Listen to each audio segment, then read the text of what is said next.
Hi, my name is Mason and this is Women in Great Skin, a show where we get to display, showcase, and of course let you know of the amazing works that is being done by women all over the world. And of course, they say if you want an environment that makes impact, you should fill it up with women. This is Wings. We'll be right back.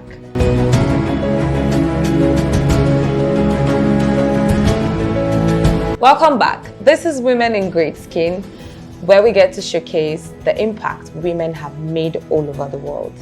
And on today's episode, we have a woman who has been making great impact, not just to herself and her immediate environment, but to the society at large. Now, it is related to the climate and making sure that the air that we breathe, we do not find it someday, because of the activities that we engage in.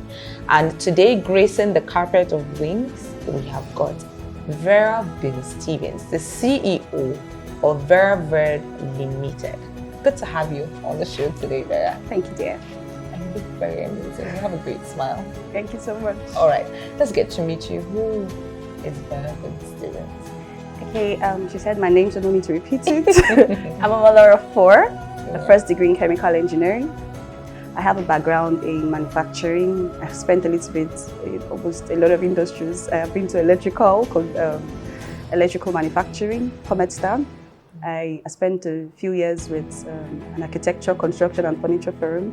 And that's where I found that I had this passion for interiors, but innovative aspects. So I focus more on using polystyrene. Polystyrene is what we see in this television carton, electronics carton, that foam, that's polystyrene. But it will amaze you what we do with it in construction.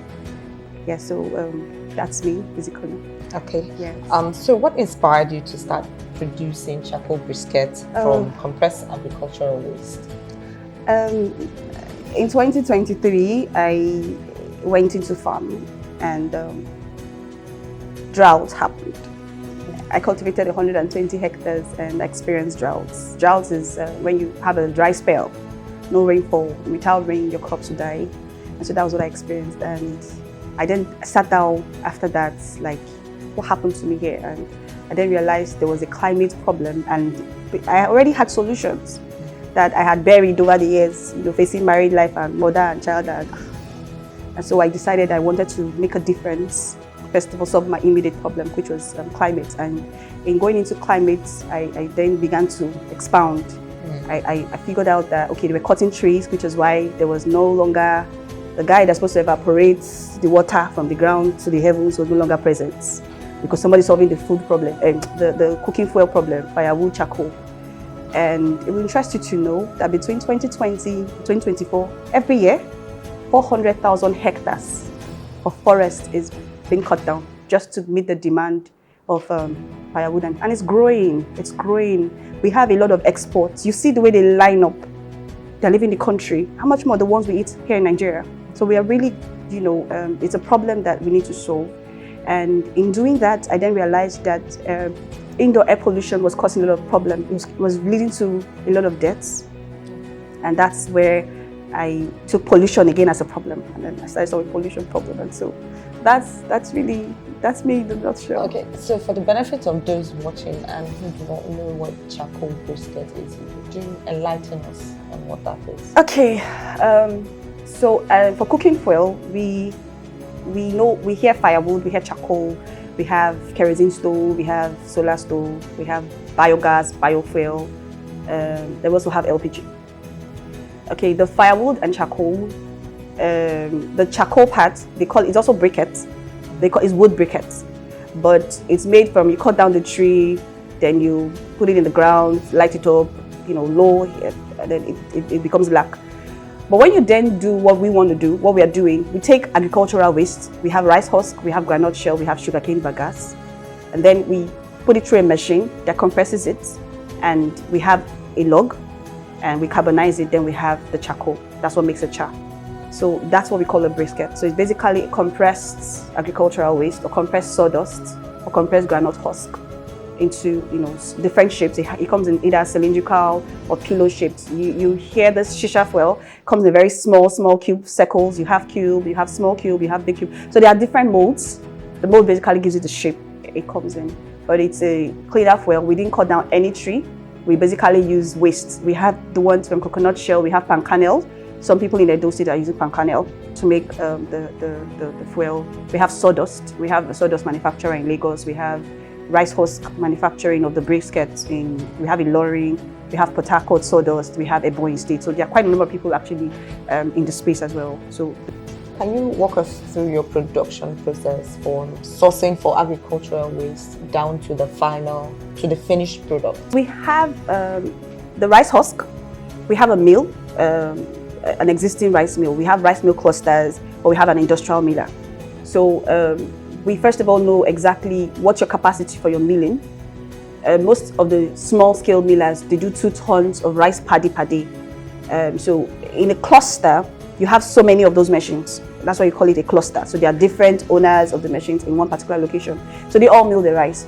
Current practice, you see them, they mill the rice, then they begin to move the waste to most likely a place where they dump it, close to maybe a place where water will flow. That's the plan. That's what they currently do. So they mostly dump it somewhere close to the water. I had, where we did field. So you see me standing on a very big mountain that was made from rice husk.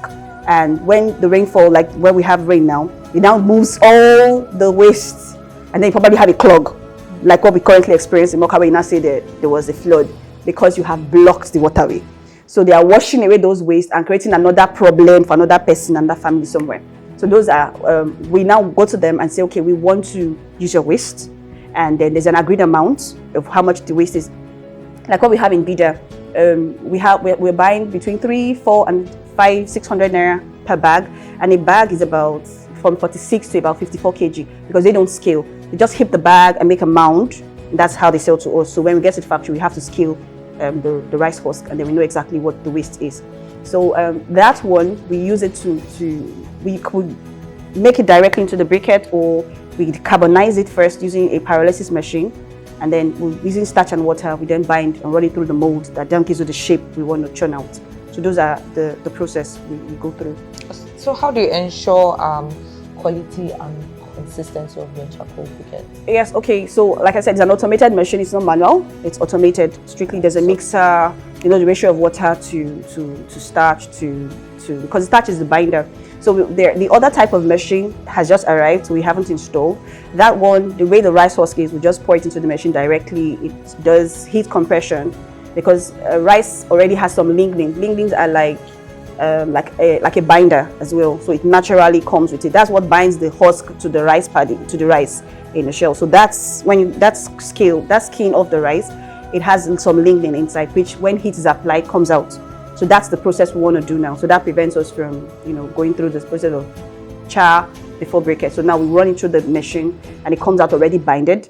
Then we just carbonize with the pyrolysis machine.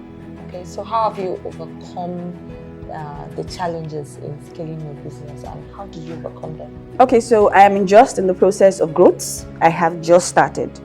Last year we experienced, when we transport the bags of charcoal, sometimes even 100% of it is broken. So we decided bags was not going to work for us. We just designed a box. It just came out. So we want to move with boxes. And then we also had the problem of logistics from Niger State. You can't connect to the rest of the state. You can't go to Port Harcourt directly. You can't go to Enugu directly. So you need to first of all get to Abuja before you start. I mean, that has been a problem because we then spend so much on logistics. And so in this month of June, we are currently in the process of signing up with Jumia. And then we hope to also do Kobo. There's Kobo.com. They're also a marketing company. So we want to do express with them. So we stock up inventory with them and then have them connect to our customers. So that's how we want to scale. So because we couldn't reach the country, we couldn't reach people in the nation. When they ask us for good, we can't sell.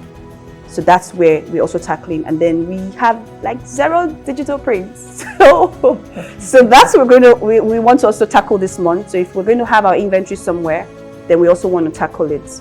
And then local demand, people really don't understand what we are saying in terms of clean fuel. That story is a completely different story. Yeah, people don't get.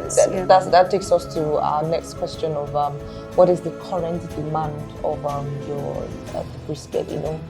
It sounds like something that is saving the environment, but what's the current market demand for it? Okay, so since inception, We haven't even sold up to 24 tons.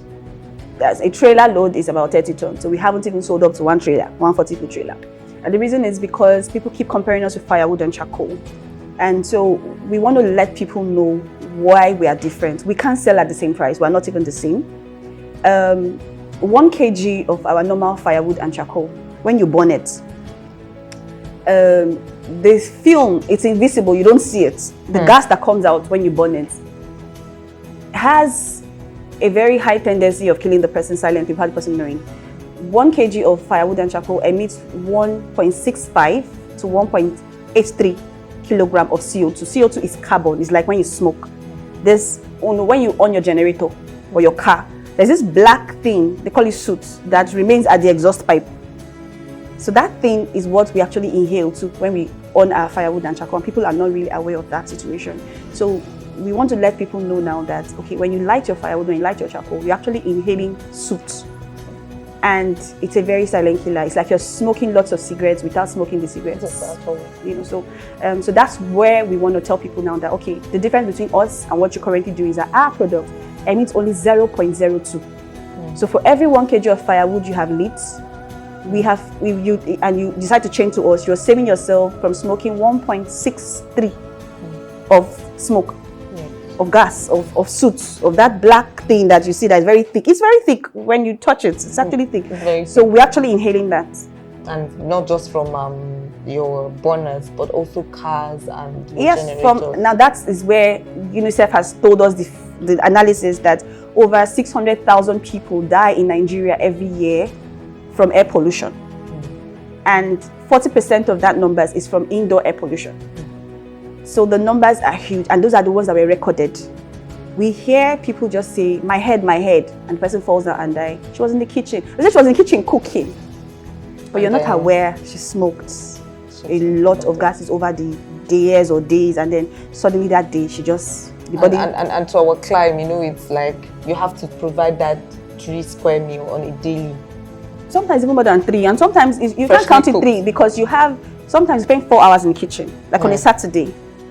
Then you're cooking all the soup and stew we eat for the week. You'll be in the kitchen longer than that. For 3-4 hours, you are in a closed door, smoking. How about? And that's affecting your health. Yeah. So how do you differentiate your product from traditional charcoal or other clean fuels? From other clean fuels, it'd be kind of difficult because we all use automated machines. But the brand Verde charcoal briquette is standing out. It's branded already, so you don't have another Vera Verde somewhere. So we are the first and the first. So when you see Vera Verde, please check where it is Vera Verde. And so we have other names in the industry, but Vera Verde is standing out. We have Palmstar, we have La Paria, to mention but a few. In terms of what we want to do, I guess our voice will be heard because the others have been in the industries long before I came in, and we haven't heard anything because nobody is championing the health of women the way I want to, because I'm a woman and I have a child who is 2 years. He goes with me to the kitchen. So I certainly wouldn't want to hug my child dead from cooking.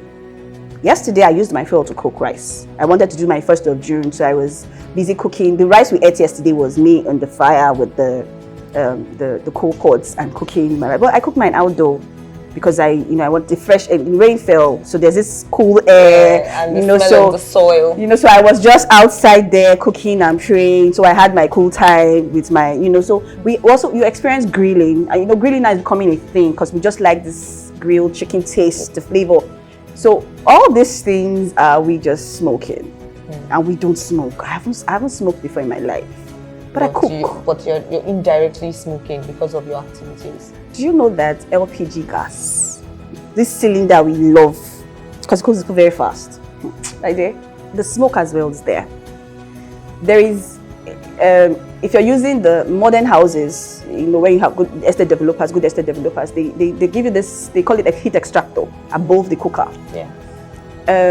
I had an experience where mine was not piped out of the house. Okay, so it was on that day. I was frying. And my husband came into the kitchen and he saw smoke everywhere, and he was like, what is on? And so he then climbed up, and lo and behold, everything was connected, but they didn't open the duct in the wall to pipe it outside. Okay, so it's supposed to remove the heat, right? And the smoke. But then there's something inside it that's called a carbon filter. It's a mesh. It extracts the carbon that's coming, because that's fossil fuel you're burning. That's crude oil. So it extracts the carbon from the LPG. For every 1 kg, if you buy a 12.5 kg cylinder gas, you actually burn 12.5 kg of carbon. True. And so when you burn that cylinder, so every time your cylinder finishes in a month, we do once. Some people do twice in a month, but for every time you burn that 12.5, you release 12.5 kg of CO2. Like into your... Yes, into your kitchen, because the window is closed. We like AC houses, right? POP, tiles. No, that's a request now. That's actually a problem. All right, it takes us to the question of what's your sales strategy and what channels have been most effective for you, at least to... Okay, so like I said, this June, what we are targeting is digital campaign and then stocking up with Jumia inventory. So we want to do Jumia Express, and eventually by the end of the year, we'll also expand to Kobo and Konga. Okay. Yes. I have sold on Jumia before, so even during the lockdown, Jumia worked. So I kind of have a very good experience with Jumia. So that's why I'm just saying Jumia. I think I'm comparing for them. I'm not, but that's why I'm going for Jumia, because even during the lockdown, they really helped. We could get our goods around. Yeah. Okay. So have you established any form of collaboration or partnership that would help your reach? Yeah, we just reached out to, the normal application, Gmail registration is kind of easy. You just write to them, the portal is there, the website is there, just fill up. And then if there's any problem, they have a very fast customer care that calls you and tell you exactly what they need from you. And they've done that to us. So within a week or two, we should be up and running. Okay. Yeah. So how do your charcoal briquettes address environmental concerns around traditional charcoal production? Okay, so currently we have access to 1,000 tons of briquettes every month. From the manufacturer. We have in Niger State, we currently have just one factory, which I said we are trying to set up another one in Vida, so that we have two, because our demand is actually growing. So we have 1,000 tons of briquettes, and that's what we are doing with 1,000 tons of briquettes. If it's consumed, is you need to do 1 million trees. The amount of carbon 1 million trees would have absorbed from the environment. That's what our 1,000 tons of briquettes is doing. 1,000 tons of briquettes. 2, 1,000 tons of briquettes will prevent you from cutting 3,333 trees. So you don't have to deforest. That month we will save 3,333 trees. Okay. Thirdly, we will prevent from being emitted into our body. We will not smoke 1,630 tons of CO2 to about 1,810. That's the savings we would have done when we do consume 1,000 tons of briquette that we have currently every month. Okay. Yes.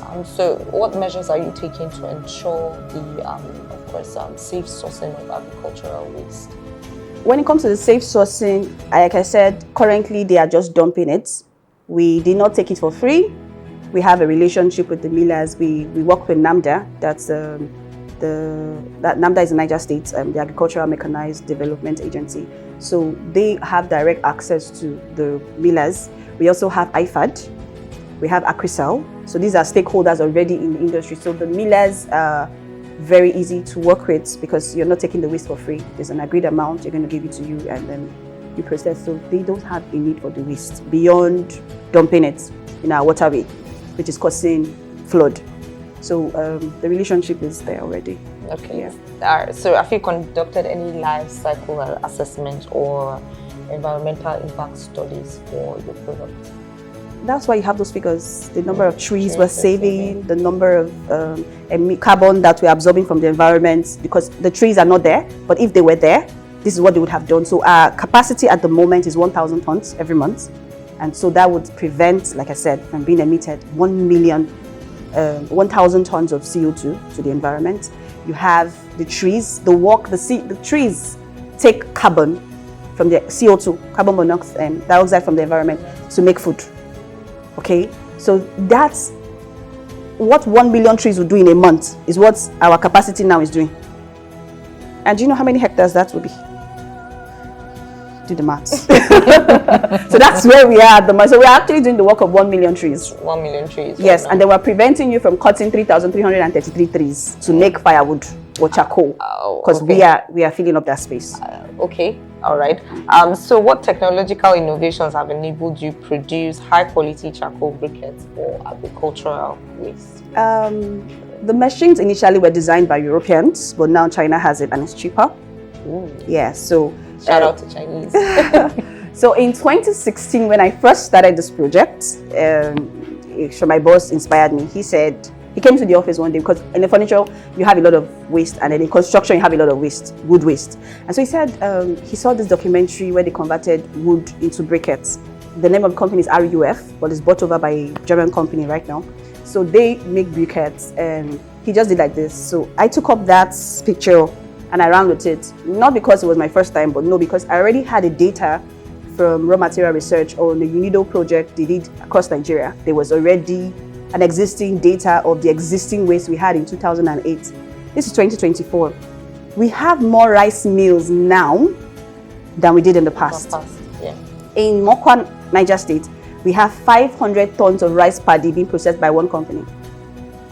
And so that means on a daily basis, and they run almost every day because they have very good supply of raw materials. On a daily basis, he generates 100 tons of briquettes, 100 tons of rice husk. And so that means we can be generating 100 tons of briquettes from just this mill. In Suleja, you have about over 1,000 tons of rice paddy on a daily basis being processed. Suleja rice husk clusters. We have 190, we have 120, we have 100. These are analyses that have already been done by USAID, by UNIDO. They are existing mills. So if we seriously had more hands on deck with more machines from China, like I said, technology is already there. That just converts the husk to the briquettes. The demand is already there for consumption. Actually, so how do you stay ahead of the curve in terms of clean energy trends and breakthrough? By coming to your show. I think that's for me is the way to stay ahead of trend. Because Wings has given me the platform to air my view, to let people know that there's a clean energy. In fact, if you check behind my shades, you'll see I wrote the clean energy you can trust. Yes, so we are seriously championing this course. This is one of the courses we are doing for air pollution. We have another one that is still cooking, it has not done. And that is for still on fire, and that's for the giants in the room. You know, in crude oil, one of the dirtiest part of their process line is diesel. Diesel is the dirtiest. So that means it's the highest emitter of carbon. And so when you're recording that Nigeria has a lot of death rates, that's because we have a lot of trailers, we have a lot of tippers. If you come to Lagos, tipper, real estate industry is booming, there's tipper on the road. Now agriculture, Niger State alone, I think they did 3,000 tractors. And don't forget that Niger has one of the biggest land mass, meaning we have more trailers. So that means we have more smoking being done in Niger State than anywhere in Nigeria. Even without you actually holding to smoke. You don't need to come out of your house. It is the air we breathe. And so when you come outside, the air is moving. So whether you go to Mokwa or the expressway or something, in your Smokoro is meeting you there. You know, so our air is very polluted. So that's why we want to tackle that with a carbon filter for diesel engines. Because Nigeria is known for being a dumping ground of Asian vehicles. It brings us to the conversation of our next question. What are your revenue streams and how have they evolved over time? We don't have a very good consumer base at the moment. So this June, we hope to have a change of what we currently have been getting by letting people know the effect. I think we're ready for the market. We've done our back end. Like I said before, when we moved the goods, there was a lot of breakages, but now we're doing it in boxes and we want to do Junior Express. So that means you're getting your good in like 24 to 58 hours when you buy directly from Junior. So that gets the consumers the product. And in the boxes is less dust because we do two packaging. We put it in a nylon and then in the box. So we put the nylons in small packs. So you just pick out what you want. More like a two-step verification kind of thing. So that's what we want to do. So that would really help our revenue to shoot up. So we can actually meet that 1,000 tons of briquettes production we currently have. So the inventory will do well. So have you secured any funding or investment to support your business growth? No, I haven't. I haven't secured because people don't want to fund an idea. My idea looks like novel, but I keep telling them no, we're not. But about the markets, I'm like, that's exactly why I'm here, to let people know that one, there is a market, there is a demand, and then on the rainy season, which I think works very well for me, because in the rainy season, there's really going to be a shortage of charcoal because they normally bury it in the ground. So there'll be a shortage and it's very expensive when it's available. And then you just ping from Jumia. You just order your Vera Verde. So what are your thoughts on, of course, the current funding landscape for clean energy startups? For startups, it's not very friendly. But like this year, my company was opportune to qualify for the Tony Lumelu. We got to the finals. But disbursement will be October. That's like end of the year for us. So people in Nigeria, we don't really have very good experiences in terms of funding for startups. Individuals want a business model. I think the business model is where our problem came from. We didn't have a good model. If we had this model we have now, we got this ideas from Tony Lumelu training. So they were like, your packaging matters. How do you move your goods? What were the challenges you were facing? You've not addressed them. So in addressing my, like you're in Niger, but someone in Lagos wants your product 24 or 48 hours, but he can't get it. And then people don't trust you with their money when you buy online. But now you can buy on Jumia, you're sure your money will come back to you, even if the person's a fraud. Now it's Jumia Express, meaning Jumia warehouse. Jumia is responsible for responding to your order. So that has pushed us to the front. So if we have investors coming now, you're sure that with the model we have in place, you will have your money. Okay. Yes. So how do you plan to, of course, scale your business while maintaining profitability? We need to bring in more machineries from China. For now, we'll have to work with China machines, even though they have very high maintenance. But compared to the cost for one machine from Europe, China is still our best option to start. So we want to be able to bring in more machines. We have over 400,000 of waste, 400,000 tons of available waste in this for 1 year from Niger State. We did analysis with Ministry of Environment last year. So the figures are there, the mills are there, the waste are there, and they're causing problem for us. So we want to scale, so we want to bring in a lot of machines. So we need a lot of investors. And no matter the amount of money you want, now if you check the global trade platform for briquettes, for rice husk briquettes in particular, you will find some buyers who are requesting for 100,000 tons to 200, that's one buyer, 100,000 tons of briquettes. I just told you that one mill does only 100 tons per day. Yeah. So that means that mill, if he runs for 20 days, he could do 2,000 tons. And we have a buyer that wants 200,000 tons. So we have the mills to meet those demands, and that would help prevent cutting of trees to, fund what they currently use it for abroad. Yeah. Okay. So what's your call to stakeholders? For example, let's say the government and other people who are looking to... Okay. I won't be calling any government, but I will be calling individuals. Okay. Why? Because I think individuals, we have money, and we want to let you know that Vera Verde, Vera means truths. So Vera is ready to give you that truth function, and then we can give you a model that works. Money is paid into your bank account for your inventory, and then we take it from you because we already have Jumia securing our sale end. So we will pay you before we carry your good. So we're telling you, be rest assured, we will tell you what to do, bring machines. We can go to China with you if you want that, bring in as many machines as you want and put it in the locations. We have the data. USAID provided data for us. They've done for Riemann, they've done for Asmarine. Asmarine are small scales, Riemann's are the big millers. So they have those data and they gave it to us. So it helped us without having to go around. So the data are available for Niger State. The data are available for the whole country by UNIDO. So we know where those wastes are. We know the various options available and we know how to do it. Okay. Yes. And thank you so much thank you, for joining us on Women in Great Skin today, Wings. Yes. And of course, we wish you well, and we are looking forward to your collaboration, of course, with the Tulane Foundation. Thank you. When that funding comes. Yes. We just hope that, of course, you'll grace to let us know how far we will let you know. All right, that's it on today's episode of Women in Great Skin Wings for today. And of course, I'll see you on the next episode. And you don't want to miss out on what's coming your way. Thank you for watching.